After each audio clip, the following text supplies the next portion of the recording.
equalization fund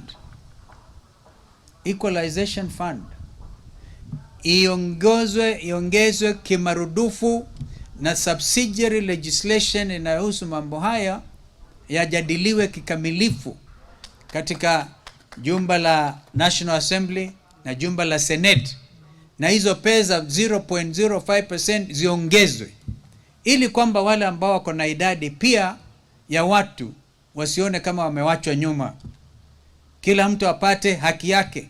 Na kama kaunti hizi ambazo ni 18, 20 hivi ambazo zinapoteza fedha kutokana na formula ambayo CRA yenyewe imeunda, basi kila mtu apate under equalization fund, apate manufaa. Kwa hivyo mimi sikubaliani na wenzangu viongozi ambao wanasema hawataki kukaa chini. So really leaders must be prepared, however difficult the issues. Leaders should be able to sit and discuss with each other. After all, they are given that direct mandate.